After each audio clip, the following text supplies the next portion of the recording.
വേനൽ മഴയും കാറ്റും അട്ടപ്പാടിയിൽ കൃഷിനാശമുണ്ടാക്കി. പടിഞ്ഞാറൻ അട്ടപ്പാടിയിൽ വാഴകൃഷിക്കാണ് കൂടുതൽ നാശം നേരിട്ടത്. താവളം അടിയക്കണ്ടിയൂരിൽ പാട്ടത്തിന് സ്ഥലമെടുത്ത് കൃഷി ചെയ്യുന്ന കുലിക്കിലിയാട് സ്വദേശി അബ്ദുൾ ഷെരീഫിന്റെ 3000-ഓളം നേന്ത്രവാഴ കാറ്റിൽ ഒടിഞ്ഞു വീണു. കുലവെട്ടി വിപണിയിലെത്തിക്കാൻ ദിവസങ്ങൾ ബാക്കി നിൽക്കെയാണ് കാറ്റ് നാശം വിതച്ചത്. 5000 വാഴ കൃഷി ചെയ്ത ഈ കർഷകന് ലക്ഷങ്ങളുടെ നഷ്ടമാണ് നേരിട്ടത്.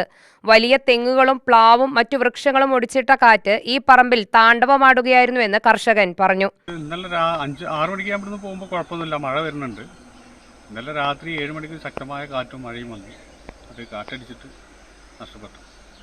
എത്ര വാഴ വെച്ചിട്ടുണ്ടായിരുന്നു ഇവിടെ? ഇത് മൊത്തം 5000 വാഴ ഉണ്ട്.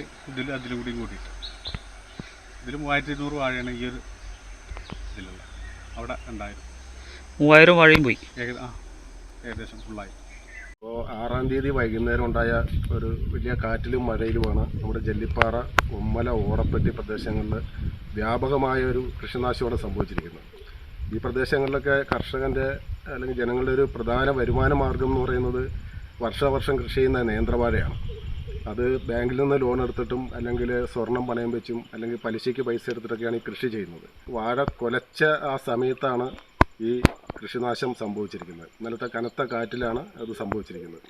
അപ്പോൾ നിരവധി ആളുകളുടെ ആയിരക്കണക്കിന് വാഴയാണ് ഈ കാറ്റിൽ മഴയിലും നഷ്ടപ്പെട്ടത്.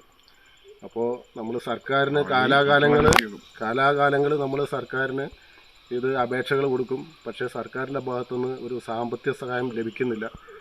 ഇത്തവണയെങ്കിലും ഇതെല്ലാം കൂടെ കണക്കിലെടുത്തുകൊണ്ട് ഈ ദാരിദ്ര്യാവസ്ഥയും ഈ കർഷകൻ്റെ കഷ്ടപ്പാടും ഒക്കെ കണക്കിലെടുത്തുകൊണ്ട് സർക്കാരിൻ്റെ ഭാഗത്തുനിന്ന് അനുഭാവമായ ഒരു നടപടി ഉണ്ടാകണം. അതിന് കർഷകന് ആവശ്യമായ സഹായവും ഈ കൃഷിനാശം സംഭവിച്ചതിനുള്ള നഷ്ടവും സർക്കാർ എത്രയും വേഗം അടിയന്തരമായിട്ട് നടപ്പിലാക്കണമെന്നാണ് ഞങ്ങൾ കർഷകരുടെ ഒരു ആവശ്യം. മാത്രമല്ല, ഓടപ്പെട്ടി ഭാഗത്ത് വീടിൻ്റെ മുകളിലൂടെ കവുങ്ങ് വീണിട്ട് വീട് നഷ്ടപ്പെട്ടിട്ടുണ്ട്. നമ്മുടെ മഞ്ഞച്ചോല ഭാഗത്ത് വീടിൻ്റെ മുകളിലൂടെ കവുങ്ങ് വീണിട്ട് വീടിന് കേടുപാടുകൾ സംഭവിച്ചിട്ടുണ്ട്. അപ്പോൾ ഇതൊക്കെ കൃഷിഭവനിലെ ഉദ്യോഗസ്ഥന്മാരും എത്രയും വേഗം വന്ന് ഈ കണക്കുകൾ എടുക്കുകയും ഇത് പരിശോധിക്കുകയും അതിന് വേണ്ടുന്ന സഹായങ്ങൾ ചെയ്തുകൊണ്ട് തന്നെ സർക്കാരിലേക്ക് അത് സമർപ്പിക്കുകയും സർക്കാരിൻ്റെ ഭാഗത്തുനിന്ന് എത്രയും വേഗം ഈ കർഷകർക്ക് ഒരു ആശ്വാസ നടപടി ഉണ്ടാവുകയും വേണമെന്നാണ് അഭ്യർത്ഥിക്കുന്നത്. ഇതിനു മുന്നേ കൊടുത്ത അപേക്ഷകൾക്കൊന്നും ഇല്ല. ഇതിനു മുമ്പ് കൊടുത്ത അപേക്ഷകൾക്ക് 2018 മുതൽ കൊടുത്തിരിക്കുന്ന അപേക്ഷകൾക്കൊന്നും യാതൊരുവിധ സഹായവും ലഭിച്ചിട്ടില്ല. അപ്പോൾ അതും കൂടെ കണക്കിലെടുത്തുകൊണ്ട് അതിൻ്റെയും കൂടെ കർഷകന് ലഭിക്കേണ്ട ആ സാമ്പത്തിക സഹായം ഇപ്പോൾ ഒരുമിച്ച് കർഷകന് കൊടുക്കണം. കാരണം കർഷകൻ അത്രമാത്രം ഒരു ദാരിദ്ര്യമായ ഒരു അവസ്ഥയിലാണ് നിൽക്കുന്നത്. സാമ്പത്തിക പ്രതിസന്ധിയിൽ നിൽക്കുകയാണ്. ബാങ്കുകാർ ലോൺ അടയ്ക്കാതെ ബാങ്കുകാർ വിടില്ല.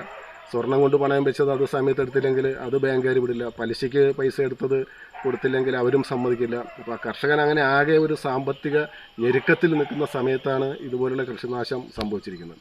ഇപ്പോൾ വന്യമൃഗങ്ങളുടെ ശല്യം ഒന്നുകിൽ അത് അല്ലെങ്കിൽ ഈ പ്രകൃതി ദുരന്തം.